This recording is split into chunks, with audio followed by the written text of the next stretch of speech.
Dear students, ഇന്ന് നമ്മൾ പഠിക്കാൻ പോകുന്നത് ഡിഗ്രി ഫസ്റ്റ് ഇയർ, അതായത് അണ്ണാമലൈ യൂണിവേഴ്സിറ്റിയുടെ ഡിഗ്രി ഫസ്റ്റ് ഇയറിൽ വരുന്ന പ്രധാനപ്പെട്ട 2 ടെക്സ്റ്റ് ബുക്കുകളിൽ ഒന്നായിട്ടുള്ള പ്രോസ് ഫോർ ദ യങ് റീഡർ. ആ ടെക്സ്റ്റ് ബുക്കിനകത്ത് 2ാമത്തെ ചാപ്റ്ററാണ് നമ്മൾ പഠിക്കാൻ പോകുന്നത്. ഈ ചാപ്റ്ററിൻ്റെ പേര് ജേർണി ടു നയാഗ്ര എന്നാണ്.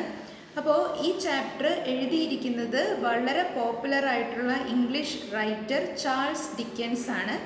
അപ്പോൾ നമുക്ക് ഈ ചാപ്റ്ററിലേക്ക് വരാം. അപ്പോൾ ഇതിൻ്റെ ഇൻട്രൊഡക്ഷൻ ഇങ്ങനെയാണ് കൊടുത്തിരിക്കുന്നത്. ഇൻട്രൊഡക്ഷനിൽ ചാൾസ് ഡിക്കൻസിനെ പറ്റിയിട്ട് ബേസിക് ആയിട്ടുള്ള കുറച്ച് വിവരങ്ങളാണ് ഇൻട്രൊഡക്ഷനിൽ കൊടുത്തിരിക്കുന്നത്. അപ്പോൾ അത് ഞാൻ വായിക്കുകയാണ്. Charles Dickens 1812 to 1870, one of the greatest English novelists, is still in the heart of the fiction lovers. അതായത് നോവലുകൾ വായിക്കാൻ ഇഷ്ടപ്പെടുന്ന എല്ലാവരുടെയും മനസ്സിൽ എന്നും നിലനിൽക്കുന്ന ഒരു റൈറ്ററാണ് ചാൾസ് ഡിക്കൻസ്. അപ്പോൾ ചാൾസ് ഡിക്കൻസ് 1812 ഡിക്കൻസിൻ്റെ ബർത്ത്, 1870 മരണം. അപ്പോൾ അദ്ദേഹം വിക്ടോറിയൻ ഈറയിൽ ഉൾപ്പെട്ട റൈറ്ററാണ്.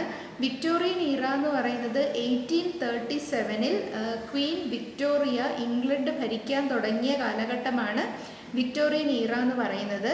അത് 1901 അവസാനിക്കുന്നത്.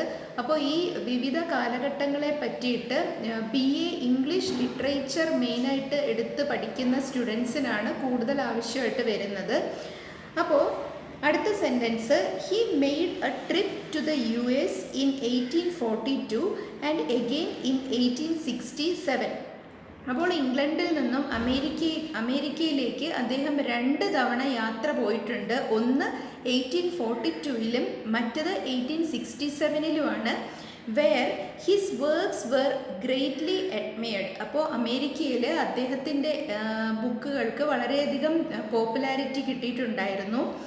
അടുത്ത sentence, journey to Niagara gives us a vivid description of the ordeal one has to undergo to reach the great falls and also about its majesty.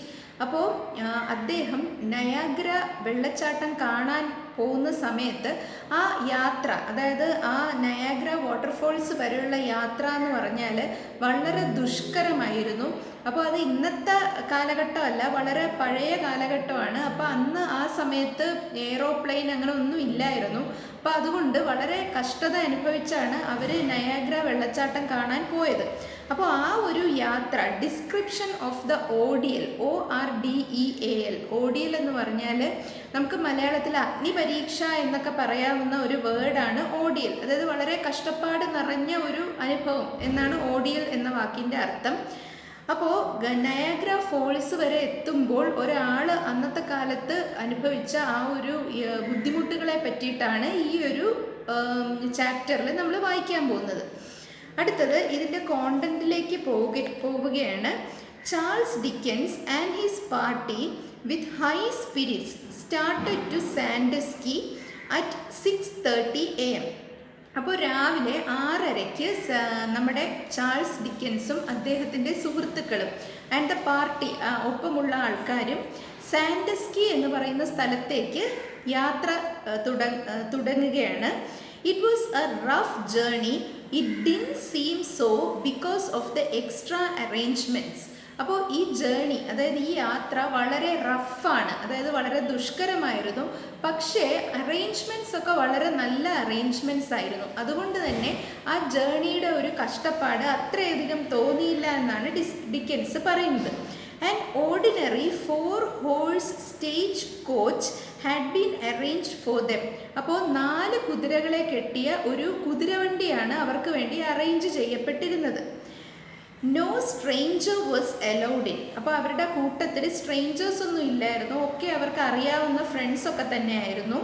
They had a hamper full of savoury cold meats and fruit and wine. അപ്പോൾ hamper, HAMPER, hamper എന്ന് പറഞ്ഞാൽ ഒരു വലിയ ബാസ്ക്കറ്റിനെയാണ് hamper എന്ന് പറയുന്നത്. അപ്പോൾ ഒരു hamper നിറയെ ഫുഡ് അവരെടുത്തിട്ടുണ്ടായിരുന്നു. Full of savoury, SAVOURY. Savoury എന്ന് പറഞ്ഞാൽ സ്പൈസി ആയിട്ടുള്ള ഫുഡാണ് ഇവിടെ ഉദ്ദേശിക്കുന്നത്. കോൾഡ് മീറ്റ്സ്, അതായത് പ്രോസസ്ഡ് മീറ്റ് പ്രോസസ്സ് ചെയ്ത് റെഡി ടു ഈറ്റ് ആയിട്ട് വെച്ചിരിക്കുന്ന ആ ഒരു രീതിയാണ് കോൾഡ് മീറ്റ്സ് എന്നിവിടെ ഉദ്ദേശിക്കുന്നത്. ഫ്രൂട്ട് ആൻഡ് വൈൻ ഉണ്ടായിരുന്നു, ഫ്രൂട്ട്സ് ഉണ്ടായിരുന്നു. ഇതൊക്കെ നിറച്ച ഒരു ബാസ്ക്കറ്റ്, ഒരു ഹാമ്പർ അവർ എടുത്തിട്ടുണ്ടായിരുന്നു. The road in which they went over cost some peril. അപ്പോൾ അവർ പോകുന്ന റോഡ് എന്ന് പറഞ്ഞാൽ അവർക്ക് വളരെയധികം കഷ്ടത തന്നു. പെറിൽ എന്ന വേർഡിന് ഇവിടെ അർത്ഥം റിസ്ക് എന്നാണ്. ഇത്തിരി ബുദ്ധിമുട്ടുള്ള റോഡായിരുന്നു അത്. They all flung together in a heap at the bottom of the coach when it lost its balance. അപ്പോൾ ഇത് കുതിരവണ്ടിയാണ്. അപ്പോൾ എപ്പോഴൊക്കെ ഈ കുതിരവണ്ടി ബാലൻസ് തെറ്റുന്നുവോ, അതായത് കല്ലിൻ്റെ മേളിലൂടെയൊക്കെ കയറി ഇറങ്ങുന്ന സമയത്ത് ഇതിനകത്തുള്ള യാത്രക്കാരെല്ലാം ഒരു സൈഡിലേക്ക് വന്ന് വീഴുമായിരുന്നു. FLUNG ഫ്ലങ് എന്ന് പറയുന്നത് FLING ഫ്ലിങ് എന്ന വേർഡിൻ്റെ തേർഡ് ഫോമാണ്. അപ്പോൾ എന്ന് പറഞ്ഞാൽ ഫ്ലിങ് എന്ന് പറഞ്ഞാൽ എറിയുക എന്നാണ് അർത്ഥം. അതായത് അവർ കുതിരവണ്ടിക്ക് ഉള്ളിൽ അങ്ങോട്ടും ഇങ്ങോട്ടും ഒക്കെ അത് ഒലയുന്ന സമയത്ത് ഇവർ ഒരു സൈഡിലോട്ട് എടുത്ത് എറിയപ്പെടുമായിരുന്നു എന്നാണ് ഡിക്കൻസ് പറയുന്നത്. Their heads were crushing against the roof. അപ്പോഴൊക്കെ ഇവരുടെ തല ആ കുതിരവണ്ടിയുടെ റൂഫിൽ ചെന്ന് മുട്ടുമായിരുന്നു. The driver had to drive very miraculously by twisting and turning through the bogs and swamps. അപ്പോൾ ഈ കുതിരവണ്ടിയുടെ ഡ്രൈവർ, അതായത് കുതിരകളെ നിയന്ത്രിക്കുന്ന ആള് വളരെ മിറക്കുലസ്ലി, അതായത് വളരെ അത്ഭുതകരമായിട്ടാണ് ഈ കുതിരവണ്ടിയെ നയിച്ചുകൊണ്ട് പോയിക്കൊണ്ടിരുന്നത്. By twisting and turning through the bogs and swamps. BOGS bogs എന്ന് പറഞ്ഞാൽ ചതുപ്പ് നിലങ്ങൾ എന്നാണ് അർത്ഥം. സ്വാമ്പ് എന്ന് പറഞ്ഞാലും ചതുപ്പ് നിലം എന്ന് തന്നെയാണ് അർത്ഥം. അപ്പോൾ ഈ ചതുപ്പുകളിലൂടെയാണ് ഇവരുടെ യാത്ര. അപ്പോൾ അന്ന് നല്ല റോഡുകളോ ഒന്നും തന്നെ ഉണ്ടായിരുന്നില്ല, പഴയ കാലഘട്ടമാണ്.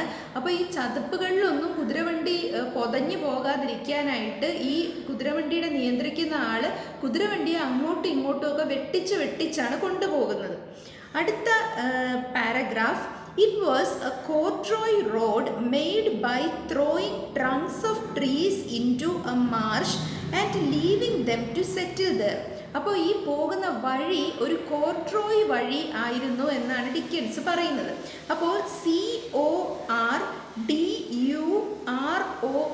CORDUROY കോർട്രോയ് എന്ന് പറയുന്ന വേർഡ് പലരും കേട്ടിട്ടുണ്ടാവും. കോർട്രോയ് ജീൻസ് എന്നൊക്കെ കേട്ടിട്ടുണ്ടാവും. അപ്പോൾ അത് ഒരു തരം തുണിയാണ് കോർട്രോയ് എന്ന് നമ്മൾ ഉദ്ദേശിക്കുന്നത്. പക്ഷേ കോർട്രോയ് എന്നുള്ള വേർഡിൻ്റെ അർത്ഥം മരക്കഷ്ണങ്ങൾ, അതായത് മരങ്ങൾ ഇങ്ങനെ വരിയായി ഇട്ടിട്ട് പാത റെഡിയാക്കുന്ന ഒരു രീതിയാണ് കോർട്രോയ് എന്ന് പറയുന്നത്. അതായത് ഈ കോർട്രോയ് തുണി കണ്ടിട്ടുള്ളവർക്ക് തന്നെ അറിയാം. അത് സൂക്ഷിച്ചു നോക്കിയാൽ ഇങ്ങനെ വരയായിട്ട് ഇങ്ങനെ ലൈൻസ് പോലെ കാണാം. അപ്പോൾ അതുപോലെ തന്നെ മരത്തടികൾ നിരത്തിയിട്ട് പാത ഉണ്ടാക്കിയിരിക്കുകയാണ് ഇവിടെ. അപ്പോൾ അവിടെ മൊത്തം ചതുപ്പ് നിലമാണ്, അതായത് ചെളി, വെറ്റ് ലാൻഡാണ്. അപ്പോൾ അവിടെ മരങ്ങൾ ഇങ്ങനെ വെട്ടി പാത ഒരുക്കിയിടും. അപ്പോൾ അത് ക്രമേണ ആ ചെളിയുമായിട്ട് ഇങ്ങനെ മെർജ് ചെയ്ത് ചേർന്ന് ഒരു പാതയായിട്ട് മാറും. അപ്പോൾ ആ തരത്തിലുള്ള റോഡായിരുന്നു അവർക്ക് പോകേണ്ടിയിരുന്ന റോഡ്. അതാണ് ഇവിടെ പറഞ്ഞിരിക്കുന്നത്. It was corduroy road made by throwing trunks of trees. അപ്പം മരത്തിൻ്റെ ട്രങ്ക് എന്ന് പറയുന്നത് മരത്തിൻ്റെ മെയിൻ ബോഡിയാണ് ട്രങ്ക് എന്ന് പറയുന്നത്. അപ്പോൾ into a marsh, MARSH, marsh എന്ന് പറഞ്ഞാൽ ചതുപ്പ് നിലം എന്ന് തന്നെയാണ് അർത്ഥം. അപ്പോൾ ചതുപ്പിന് മരങ്ങൾ വെട്ടിയിട്ട റോഡിലൂടെയാണ് അവർ പോകുന്നത്. Leaving them to settle there, അതായത് ഈ മരങ്ങൾ അവിടെ ഇട്ട് അത് സെറ്റിലായി ഒരു റോഡായിട്ട് മാറുന്നു. When the carriage fell from log to log, the jaws seemed to dislocate all their bones. അപ്പോൾ ഡിക്കൻസ് പറയാണ്, ഈ കുതിരവണ്ടി ലോഗ്, LOG ലോഗ് എന്ന് പറഞ്ഞാൽ മരക്കഷ്ണം എന്നാണ് അർത്ഥം.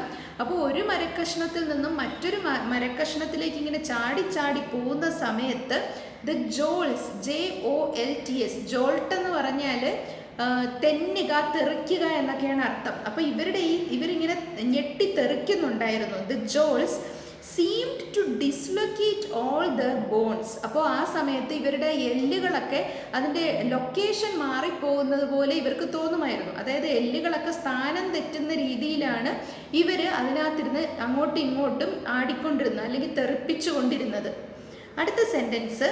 I would recall an experience in an omnibus to the top of Saint Paul's. അതായത് ആ സമയത്ത് ഡിക്കൻസ് സെയിൻറ്റ് പോൾസിലേക്ക് മുമ്പൊരു യാത്ര പോയിട്ടുണ്ട്. അപ്പോൾ സെയിൻറ്റ് പോൾസ് എന്ന് പറയുന്നത് അവിടെ വലിയൊരു പള്ളിയാണ്, സെയിൻറ്റ് പോൾസ് കത്തീഡ്രൽ. അപ്പോൾ ആ പള്ളിയിലേക്ക് പോകുന്ന യാത്രയും ഇതുപോലൊരു കുന്നിൻ മുകളിലൂടെ ആയിരുന്നു. ആ സമയത്തും ഇതുപോലൊരു അനുഭവം ഉണ്ടായിട്ടുണ്ട് എന്ന് ഡിക്കൻസ് ഓർക്കുകയായിരുന്നു.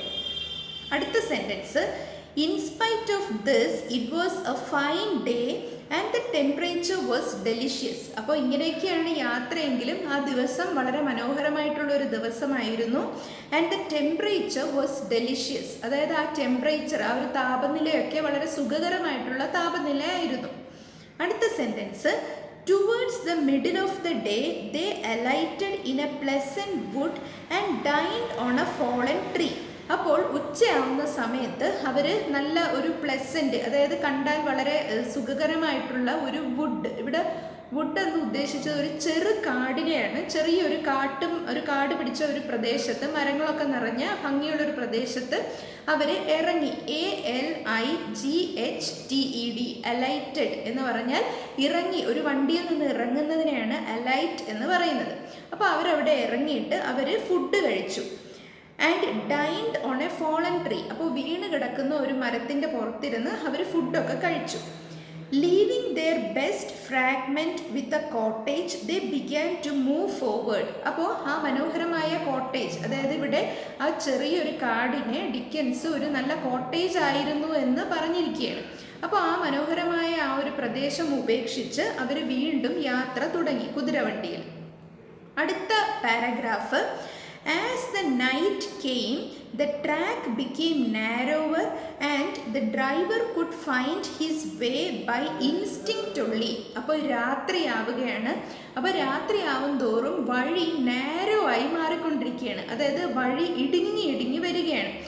പിന്നീട് ഈ ഡ്രൈവറിന് ആ ഒരു വഴിയൊക്കെ അദ്ദേഹത്തിൻ്റെ ഒരു ഉദ്ദേശം വെച്ചാണ് മനസ്സിലാക്കുന്നത്. ബൈ ഇൻസ്റ്റിങ്ക്റ്റ് എന്ന് പറഞ്ഞാൽ വാക്കിൻ്റെ അർത്ഥം ജന്മവാസന എന്നാണ്.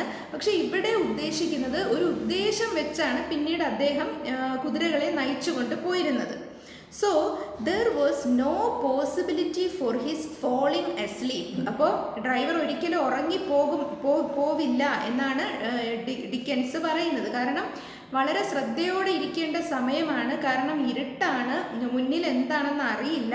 അപ്പോൾ കുതിരകളെ കൃത്യമായിട്ട് നയിക്കേണ്ടതായിട്ട് ഉണ്ട്. അടുത്ത sentence, the horses also had to walk over the broken ground. അപ്പോൾ ഈ പൊട്ടിപ്പൊളിഞ്ഞ വഴികളിൽ കൂടെയാണ് ഈ കുതിരകൾക്കും നടന്നു പോകേണ്ടത്. അടുത്ത sentence, these stumps of trees are A curious feature in American travelling. അപ്പോൾ അമേരിക്ക എന്ന് പറയുന്ന ആ രാജ്യത്തിലൂടെയുള്ള അന്നത്തെ യാത്ര എന്ന് പറഞ്ഞാൽ അതിൻ്റെ ഒരു സ്പെഷ്യാലിറ്റിയാണ് ഈ വീണ് കിടക്കുന്ന മരങ്ങൾ എന്ന് ഡിക്കൻസ് പറയുകയാണ്. They present manifold illusions to the unaccustomed eye. അതായത് ഈ ഇരുട്ടത്ത് കുതിരവണ്ടിയിലിരുന്ന് ഈ മുന്നോട്ട് നോക്കിക്കഴിഞ്ഞാൽ ഓരോരുത്തർക്കും ഓരോന്നാണ് തോന്നുന്നത് എന്നാണ് ഡിക്കൻസ് പറയുന്നത്. അൺഅക്കസ്റ്റംഡ് എന്ന് പറഞ്ഞാൽ പരിചയമില്ലാത്ത എന്നാണ് അർത്ഥം.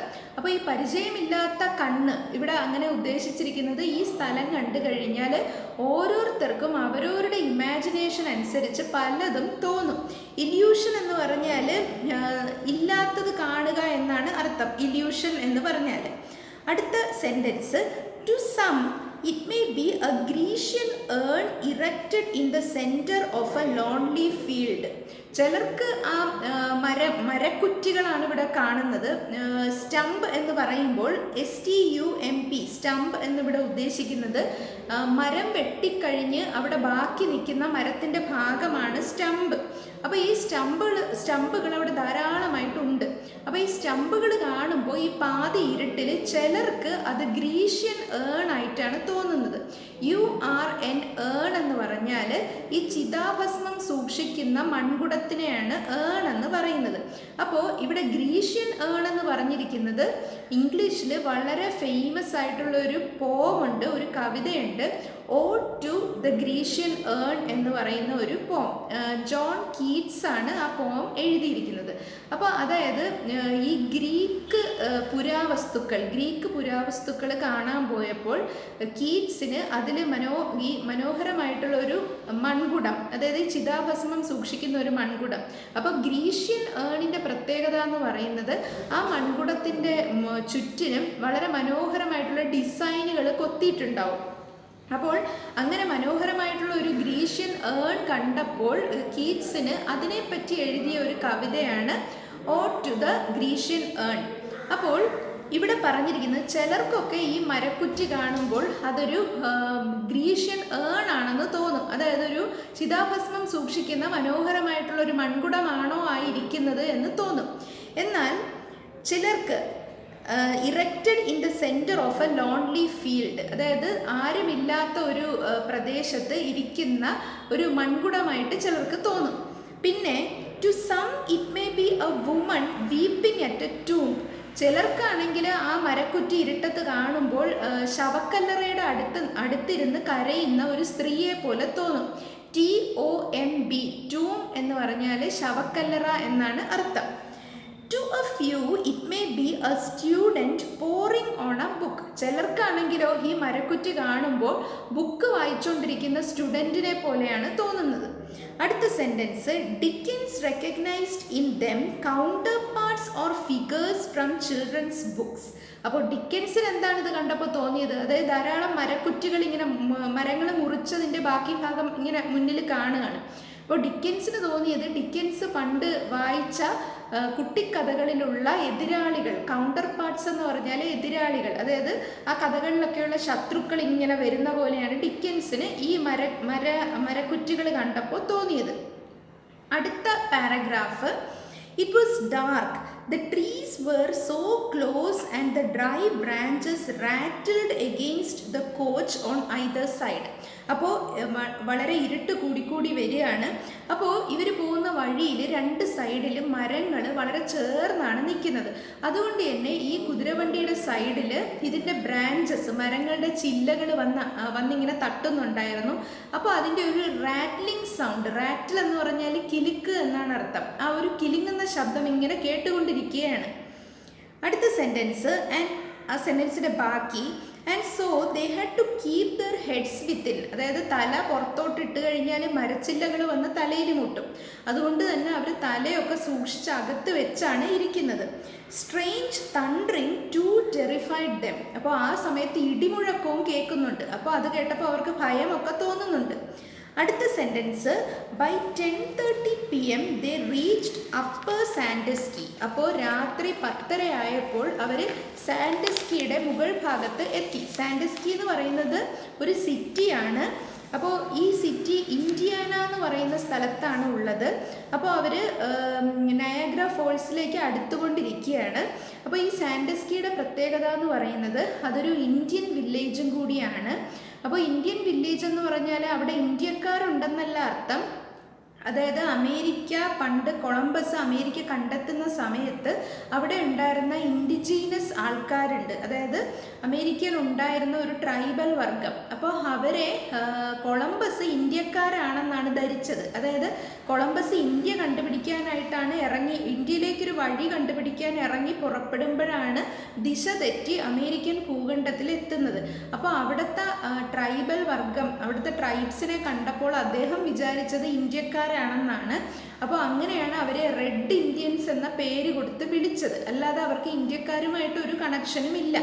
അപ്പോൾ അതുകൊണ്ടാണ് ഈ പാഠത്തിൽ അവിടെ ഇന്ത്യൻ ട്രൈബ് എന്നൊക്കെ കാണുന്നത്. അപ്പോൾ ഇത് അമേരിക്കയിൽ തന്നെയുള്ള അവിടുത്തെ ഇൻഡിജീനസ്, അതായത് അവിടുത്തെ ഭൂഖണ്ഡത്തിൽ തന്നെ ഉണ്ടായ പഴയ ആൾക്കാരാണ് അവർ. അടുത്ത sentence, and stayed for the night. അപ്പോൾ അവർ സാൻഡസ്കിയിലെത്തി അവിടെ ഒരു രാത്രി താമസിക്കുകയാണ്. അടുത്ത sentence, they had their sleep at the leg inn, the only house of entertainment in that place. അപ്പോൾ ആ സ്ഥലത്തുള്ള ആകെയുള്ള INN എന്ന് പറഞ്ഞാൽ സത്രം എന്നാണ് അർത്ഥം. അപ്പോൾ ആകെയുള്ള സത്രത്തിൻ്റെ പേര് ലെഗ് ഇൻ എന്നാണ്. അപ്പോൾ ആ സത്രം മാത്രമാണ് അവിടെ ഉള്ളത്.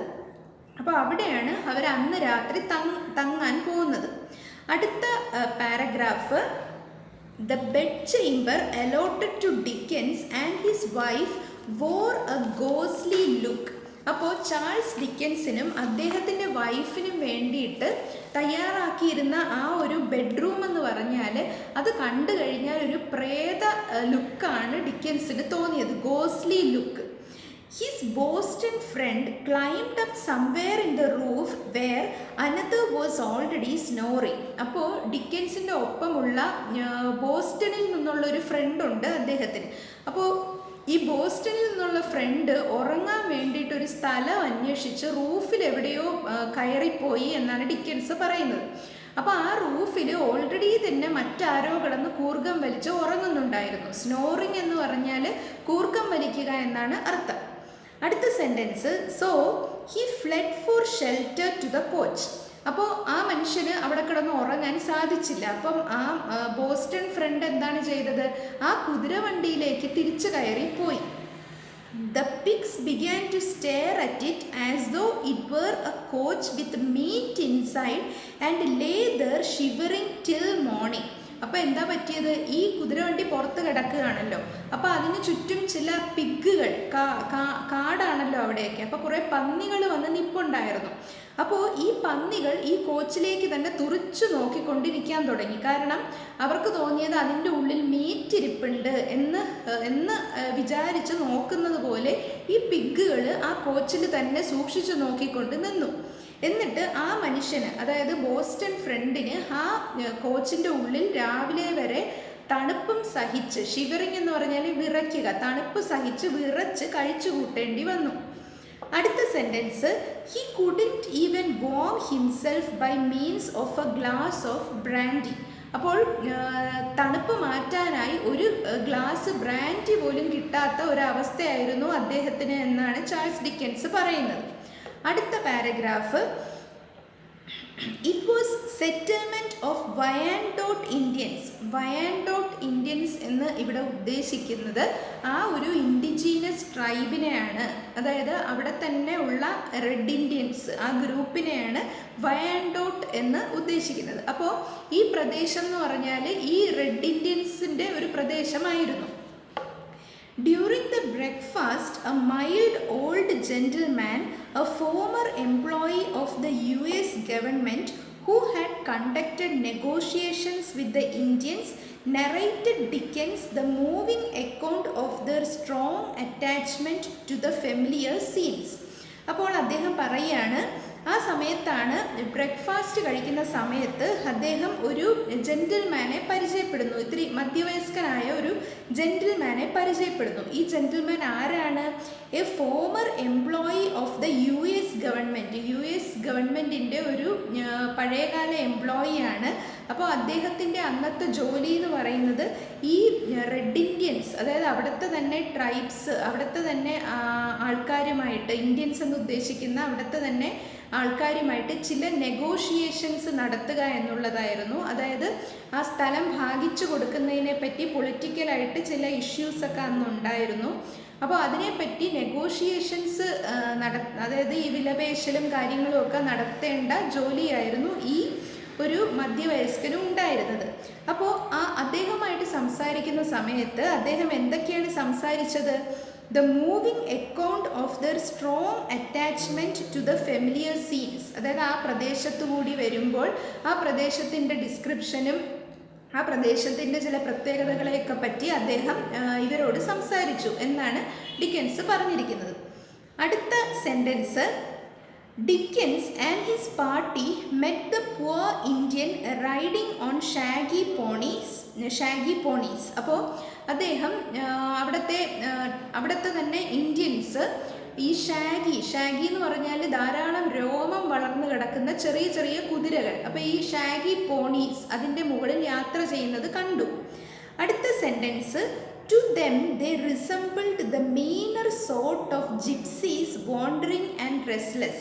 അപ്പോൾ ഈ ഒരു അവിടുത്തെ ആ ഇൻഡിജീനസ് പീപ്പിൾ, ആ ഒരു ഇന്ത്യൻസിനെ, റെഡ് ഇന്ത്യൻസിനെ കണ്ടപ്പോൾ ഇവർക്ക് തോന്നിയത് മീനർ എന്ന് പറഞ്ഞാൽ പ്രാകൃതരായിട്ടുള്ള നാടോടികളായിട്ടാണ് തോന്നിയത്. ജിപ്സീസ് എന്ന് പറഞ്ഞാൽ നാടോടികൾ എന്നാണ് അർത്ഥം. വോണ്ടറിങ് ആൻഡ് റെസ്റ്റ്ലെസ്, അതായത് വലിയ പുരോഗമനവും വിദ്യാഭ്യാസവും ഒന്നുമില്ലാത്ത ഈ പ്രാകൃതരായിട്ടുള്ള മനുഷ്യരായിട്ടാണ് തോന്നിയത്, അതായത് അവിടുത്തെ ആ ഒരു ഇന്ത്യൻ ട്രൈബ്സിനെ കണ്ടപ്പോൾ. അടുത്ത paragraph, after breakfast they journeyed further since the road was worse than the previous one the travelling was very slow.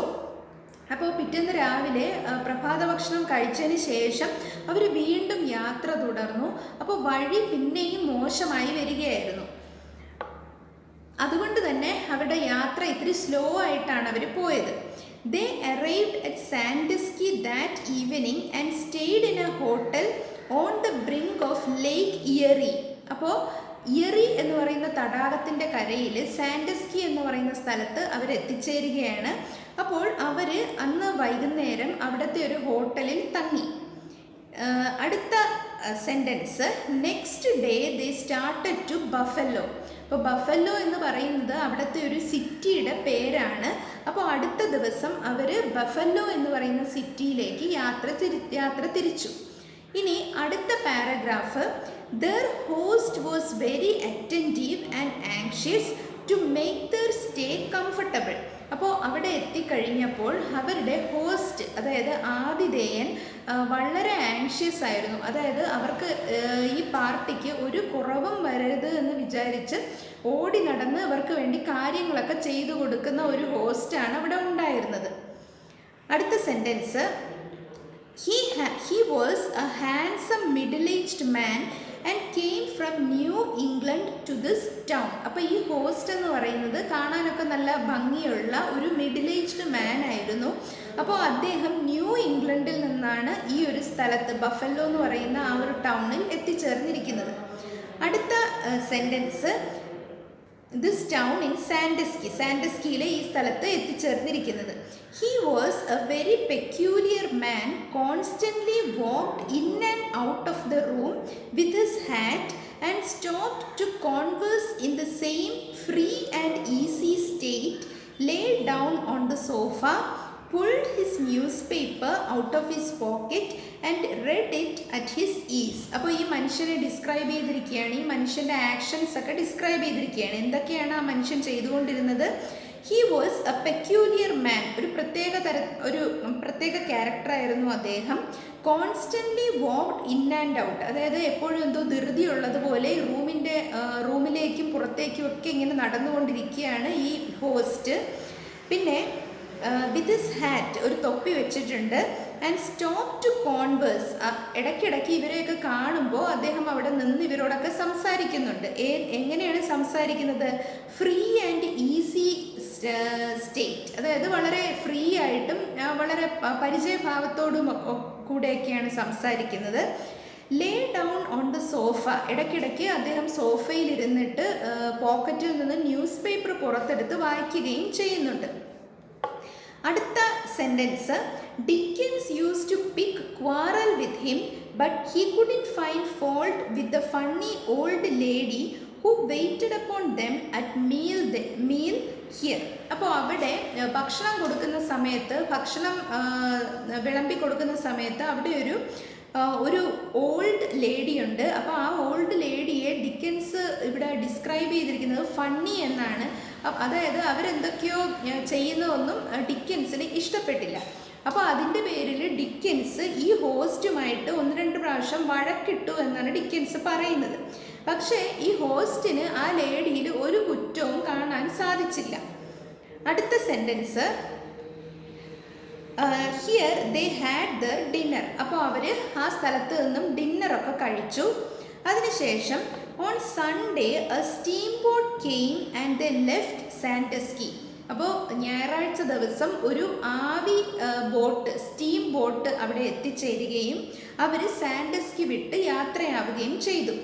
It was a very big vessel of 500 tons. അപ്പോൾ അവർ യാത്ര ചെയ്ത ബോട്ടെന്ന് പറഞ്ഞാൽ വലിയൊരു ബോട്ടായിരുന്നു. അതിന് 5 ടണ്ണോളം 500 tons 500 ടണ്ണോളം ഭാരമുണ്ടായിരുന്നു. It was laden with flour, അതായത് ഈ ബോട്ടിൽ നിറച്ചിരുന്നത് ഫ്ലവറാണ്. FLOUR, ഫ്ലവർ എന്ന് പറഞ്ഞാൽ മാവ് എന്നാണ് അർത്ഥം. ലേഡൻ, LADEN, ലേഡൻ എന്ന് പറഞ്ഞാൽ നിറച്ചിരിക്കുന്നു എന്നാണ് അർത്ഥം. The captain seated himself on one of the barrels looked like Bacchus. അപ്പോൾ ആ ബോട്ടിൻ്റെ ക്യാപ്റ്റൻ ഒരു ബാരലിൻ്റെ മുകളിൽ കയറിയിരിക്കുകയാണ്. ബാരൽ എന്ന് പറഞ്ഞാൽ വീപ്പ എന്നാണ് അർത്ഥം. അപ്പോൾ ഈ ബാരലിൻ്റെ മുകളിലുള്ള ഇരിപ്പ് കണ്ടപ്പോൾ ഡിക്കൻസിന് ആ ക്യാപ്റ്റൻ ബാക്കസ് ആണെന്നാണ് തോന്നിയത്. ബാക്കസ് എന്ന് പറഞ്ഞാൽ റോമൻ ദൈവമാണ്, മദ്യത്തിൻ്റെ ദേവനാണ് ബാക്കസ്. അപ്പോൾ ഈ ബാക്കസ് ഇരിക്കുന്ന പോലെയാണ് ഈ ബോട്ടിൻ്റെ ക്യാപ്റ്റൻ ഇരുന്നിരുന്നത് എന്നാണ് ഡിക്കൻസ് പറയുന്നത്. A clasp knife in his hand would be a threatening to anybody. അപ്പോൾ ഈ ക്യാപ്റ്റൻ്റെ കയ്യിലൊരു ക്ലാസ്പ് നൈഫും ഉണ്ട്, അതായത് തുറക്കാനും അടയ്ക്കാനും പറ്റുന്ന കത്തിയാണ് ക്ലാസ്പ് നൈഫ്. അപ്പോൾ ഈ നൈഫുമായിട്ട് വീപ്പയുടെ മേലെ കയറിയിരിക്കുന്ന ക്യാപ്റ്റനെ കണ്ടപ്പോൾ ഡിക്കൻസിന് ബാക്കസ് ദേവനായിട്ടാണ് തോന്നിയത്. ഇനി ഈ ചാപ്റ്ററിൻ്റെ ബാക്കി ഭാഗവും അതിലെ ക്വസ്റ്റ്യൻ ആൻസേഴ്സും അനോട്ടേഷൻസും ഒക്കെ അടുത്ത വീഡിയോയിൽ നമുക്ക് നോക്കാം. Thank you.